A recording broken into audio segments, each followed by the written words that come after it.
سلام عزیزم. سلام. به کی می‌خوای رای بدی؟ موسوی. مگه تو می‌تونی رای بدی؟ نه، من طرفدارشم. طرفدارشی؟ چرا طرفدارشی؟ چون دوستش داریم. موسوی رئیس جمهور آینده. موسوی می‌کنه.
از هنر آقای میرحسین چه اطلاعاتی داریم؟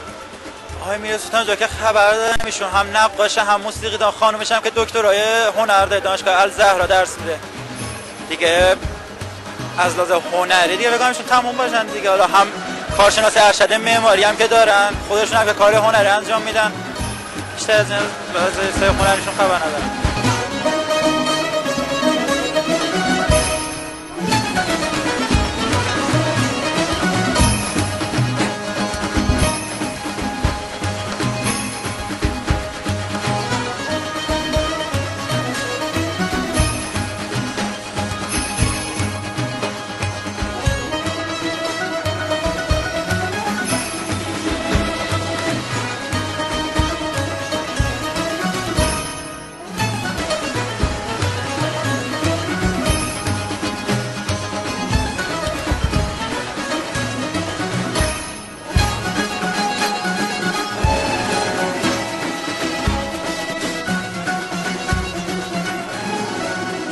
ستاد که هستی بهت پولی چیزی درآمدی هم داره برات؟ نه هیچ نه.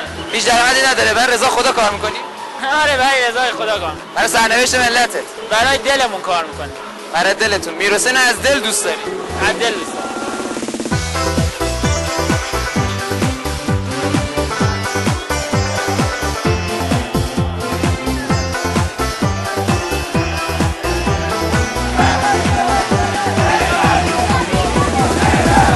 ببینید میرحسین موسوی در زمان نخست وزیریش بر لزوم انعکاس اخبار و اطلاعات به طور شفاف به همه آحاد جامعه تاکید داشت. این بارزترین ویژگی مهندس موسوی در رو راستی و صداقت با مردم است، حتی اگر ایشان احساس میکرد که اطلاعات واقع گرایانه دولت ایشان را زیر سوال ببرد. روز مهمی در پیش داریم. 22 خرداد روز تعیین سرنوشت، روزی که بازگشت به ارزش‌های انقلاب است. کار دوستش دارم. ما مطمئنیم که با دولت آقای مهندس موسوی وزیر میلیاردر نخواهیم داشت، وزیر جاهل و دروغگو نخواهیم داشت. نه. به کی میخوای رای بدی؟ احمدی نژاد. با آقای احمدی نژاد. چرا آقای احمدی نژاد؟ احمد نژاد خوبه به نظر ما خود دانشگاه آزادیم. 4 سال پیش شهریه‌مون نصف این شهریه هم نبود، انقدر تورم رفته بالا شهریه‌مون داره به سر فلک میکشه. ایشون مرد روزهای سخت است، مرد روزهای سختی که ایران در کشاکش جنگ درگیر بود.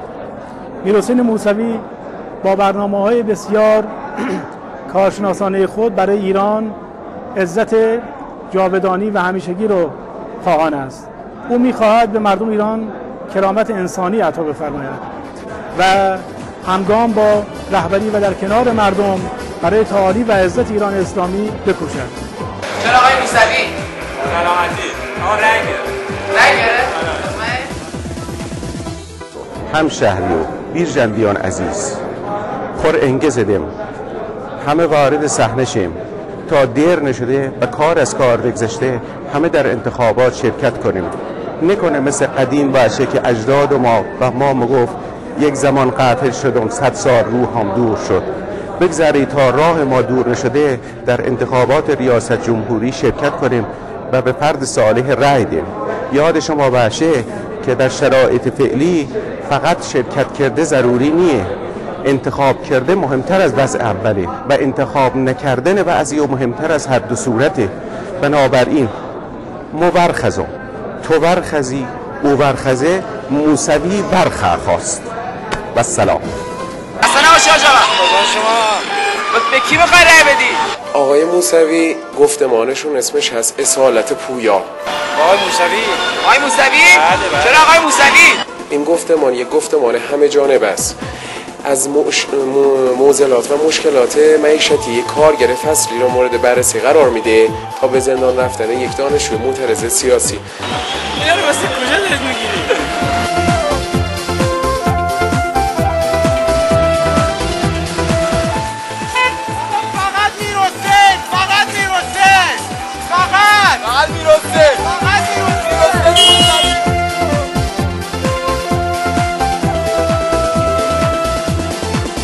خسته نباشی. آقا میخوای رأی بدی؟ نه. چرا نه؟ چون تا حالا رأی دادیم چه میمونست؟ تا حالا رأی ندادم.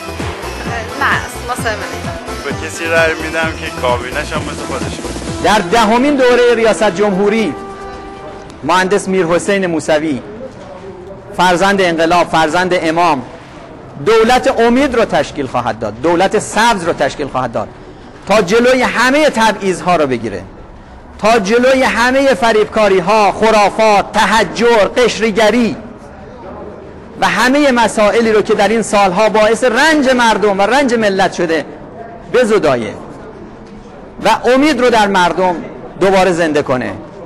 مهندس میرحسین موسوی رئیس جمهوری که خواهد آمد تا برای جوانان ما، برای بانوان ما، برای اقشار زحمتکش، کارگران، کشاورزان و همه طبقات مختلف کشور سالهایی از نور و رحمت و سبزی و آفرینش و رویندگی و بالندگی رو با خودش به ارمغان بیاره. آقا به کی میخوای رأی بدی؟ هنوز تصمیم نگرفتم. کلاتون معلومه که موسوی هستی؟ خدمت کنم. از کلاتون معلومه که موسوی هستی؟ خواهش میکنم انشالله همه موفق باشن. انشالله. رأی که میدین از من؟ آقا بسیار سید شریف حساب سید. نظرتون راجع به رنگ سبز چیه؟ میبینم که سبزم پوشیدین. به خاطر میراث. قیافه رئیس جمهور چقدر تاثیر داره تو انتخاب جوونا؟ ببین یه ذره اینو به راحت دفرمه میشه. چرا آقای موسوی؟ معلومه دیگه. باهات مناظره دیشب دیگه به همه ثابت شد. چرا مگه چه اتفاقی افتاد تو این مناظره؟ دیگه حالا اون نمیشه گفت. حرفا گنده‌تر دهنت میزنی. نقاشی بیرنگ و خوابی دیگر، بازیگرت با نقابی دیگر از ماست که بر ماست، قضاوت با توست، یا میرحسین یا سرابی. عشق است موسوی، عشق است. فقط موسوی.